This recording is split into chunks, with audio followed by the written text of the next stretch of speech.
Super Amigos 2 foi publicado aqui em junho de 1985. Essa é a revista mais antiga que eu tenho dessa série. Quem sabe um dia eu encontre a número 1 por um preço ok. Mas eu queria completar todas essas revistas, porque são 44 números, eu acho que formam uma coleção interessante. Essa daqui está com a capa bem detonada, né, rasgada. Aqui vou ter que aplicar uma fita mágica, alguma coisa para não terminar de rasgar de vez. É difícil às vezes você encontrar em sebo essas edições com lombada quadrada que ou as folhas não estejam saindo no meio ou a capa não está rasgada. Mas eu também entendo que na época acho que muita gente ficou puta quando a Abril trocou essas lombadas quadradas pela canoa de grampo, porque isso aqui é como se fosse um mini formatinho, né? Eu acho que era bem mais fácil de guardar empilhado um do lado do outro, ter aqui a numeração na lombada e tal. E, bom, mas assim, essa revista a Abril cancelou, tinha cancelado a do Batman e Heróis em Ação, que ficou só 10 números, e mais ou menos que juntou nessa revista.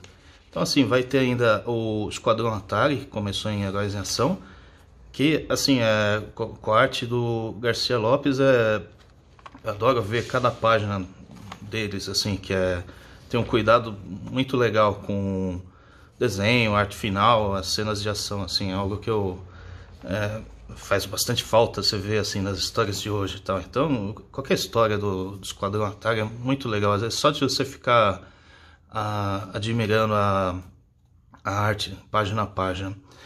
Aí depois vai ter histórias do Lanterna Verde, e aqui a Abril ainda estava meio bagunçada na cronologia. Lanterna Verde, Super-Homem, Batman, tudo histórias dos anos 70, enquanto misturava com algumas histórias do começo dos anos 80 de outros heróis. E é a fase do Daniel O'Neil e do Neil Adams, né? Aquela fase clássica que eles estão andando, o Lanterna Verde e o Arqueiro Verde estão andando pela América. Também tinha começado em Heróis em Ação. Aí a história seguinte vai ser esse aqui, o Guerreiro, que é uma espécie de Conan da DC, assim, onde um piloto dos Estados Unidos acaba caindo numa dimensão paralela que vai ter magia e tecnologia misturada. Nessa história específica ele volta para a Terra atual, mas só acaba encontrando um demônio adormecido, e no final da história volta de novo para aquela dimensão onde ele estava se sentindo mais à vontade, assim. Tem a sessão de cartas tal, que assim, parece bobo hoje, mas na época que todo mundo corria tal, tem algumas curiosidades quando você está lendo essas sessões de cartas antigas, alguém perguntando por que a Abril mudou o nome, deixou o Átomo ao invés trocou Átomo para Elétron. Daí eles responderam, na verdade a Ebal, quando começou a publicar, já chamava de Elétron, e eles preferiram manter esse nome até para separar do átomo da Terra paralela. A outra história é também o Batman outra história do Daniel O'Neil e Neil Adams, também o Batman daquela fase clássica dos anos 70.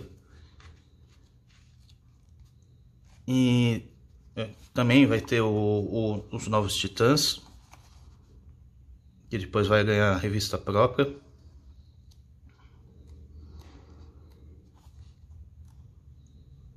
E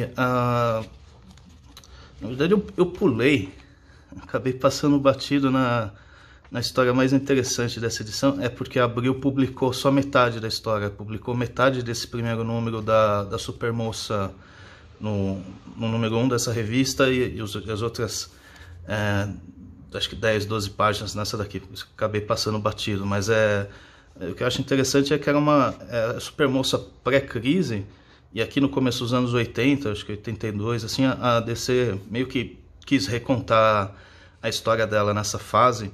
E interessante é que tem o desenho do Carmine Infantino, que é o cara que desenhou o Flash da Era de Prata, é um desenhista bem famoso daquela época, e eu acho que ele trabalhou até os anos 80, e tem os desenhos dele nessa edição. Mas assim, pelo que eu estava vendo, a DC até nos Estados Unidos republicou essa fase, eu acho que por causa do seriado da Supermoça, E daí essa Supermoça, por mais diferente que seja, ainda é mais parecida do que aquela Supermoça de protomatéria dos anos 90, né? Então assim, são só 15 páginas e tal. Mas acaba sendo interessante, porque eu nunca tinha lido nada dessa parte da Supermoça, né? Eu preciso correr agora atrás das outras histórias.